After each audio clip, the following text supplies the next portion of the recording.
Hi friends, ഇന്ന് ഫ്രഷായിട്ടുള്ള നല്ല കുറച്ച് പന്നിയിറച്ചി കിട്ടി. അപ്പോൾ അങ്ങനെ ഞാൻ ആ പന്നി വറുത്തെടുക്കാമെന്ന് വിചാരിച്ചു.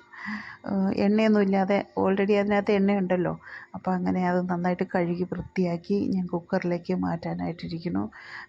പിന്നെ ഞാൻ ചൂട് കട്ടിയുള്ള ഒരു പാത്രത്തിലേക്ക് കുറച്ച് തേങ്ങ, കുരുമുളക്, കറിവേപ്പില, വെളുത്തുള്ളി, പെരിഞ്ചീരകം ഇതെല്ലാം കൂടെ മൂപ്പിച്ചെടുത്തിട്ട് കരിയാതെ മൂപ്പിച്ചെടുത്ത് ഞാൻ മിക്സിയിലിട്ട് അരച്ച് വയ്ക്കാനായിട്ട്. അപ്പോൾ അതിനകത്തേക്ക് തേങ്ങ മൂത്തു. അപ്പം ഞാൻ മല്ലിപ്പൊടിയും മുളക് പൊടിയും മഞ്ഞൾപ്പൊടിയും കൂടെ കുറച്ചും കൂടെ ആഡ് ചെയ്തതിന് ശേഷം ഇതെല്ലാം കൂടെ ഒന്ന് മൂപ്പിച്ചെടുത്തു അതിൻ്റെ കൂടെ. അങ്ങനെ ഞാൻ മിക്സിയിലിട്ട് അരച്ചെടുത്തു. അപ്പോഴത്തേക്കും എൻ്റെ ഇറച്ചിക്ക് ഒരു വിസിൽ വന്നു. അങ്ങനെ പാതി വെന്ത ഇറച്ചിയിലേക്ക് ഞാൻ എടുത്ത് ചട്ടിയിലേക്ക്, ചൂട് കട്ടിയുള്ള ആ ചട്ടിയിലേക്ക് തന്നെ ഇട്ടിട്ട് അരച്ച് വെച്ചിരുന്ന അരപ്പും കൂടെ കൂട്ടി യോജിപ്പിച്ചിട്ട് വേവാൻ വേണ്ടിയിട്ട് അടച്ചു വെച്ചു. ഇനി ഞാൻ ചട്ടിക്കകത്താണ് ഇടയ്ക്കിടയ്ക്ക് ഇങ്ങനെ ഇളക്കി വെള്ളമൊക്കെ വറ്റി അതിൻ്റെ ആ നെയ്യിൽ കിടന്ന് നന്നായിട്ട് വരണ്ടെടുക്കണം. വരട്ടിയാണ് പാകമായിട്ട് ഫ്രൈ ആയിട്ട് വരും.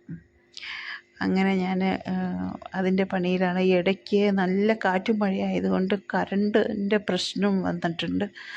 അപ്പോൾ അങ്ങനെ ഇടയ്ക്ക് 2 പ്രാവശ്യമൊക്കെ കറണ്ട് പോയി കേട്ടോ. എന്തായാലും നന്നായിട്ട് ഈ പന്നിയുടെ പകുതി ഒരു 3/4 ഭാഗം കാര്യങ്ങളൊക്കെ കഴിഞ്ഞ് ഒരുമാതിരി നന്നായിട്ട് ആയിട്ടുണ്ട്, പാകമായിട്ടുണ്ട്.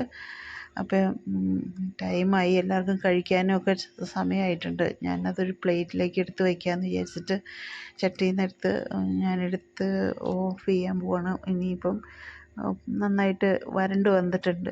അപ്പോൾ ഇന്ന് കഴിക്കണേക്ക് നല്ല നെയ്യായിരുന്നേ. വേറെ എണ്ണയൊന്നും പ്രത്യേകിച്ച് അഡീഷണലായിട്ട് ആഡ് ചെയ്യേണ്ട ആവശ്യമില്ല. ഇന്നിപ്പോൾ ഇത് കഴിക്കണേക്കാളും നാളെയാണ് നല്ല ടേസ്റ്റായിട്ട് വരിക കഴിക്കാനായിട്ട്. അങ്ങനെ ഞാനൊരു പ്ലേറ്റ് എടുത്തിട്ട് അതിനകത്തേക്ക് എടുത്ത് വച്ചു, മേശപ്പുറത്തേക്ക് കൊണ്ടുവന്നു. അപ്പം നിങ്ങൾ കഴിക്കാനുള്ള പരിപാടിയിലാണ്. കപ്പയ്ക്കും ചപ്പാത്തിക്കും ചോറിനും എല്ലാം നല്ലതാണ്. പുട്ടിനാണെങ്കിൽ വളരെ നല്ലതായിരിക്കും കഴിക്കാനായിട്ട്. ഇന്നിപ്പോൾ എനിക്കുള്ളത് ചപ്പാത്തിയും ചോറൊക്കെ ഉള്ളത്. അപ്പം ഞങ്ങളെല്ലാവരും ഒരു കഷ്ണം എടുത്ത് കഴിച്ച് നോക്കി. നല്ല ടേസ്റ്റുണ്ട്.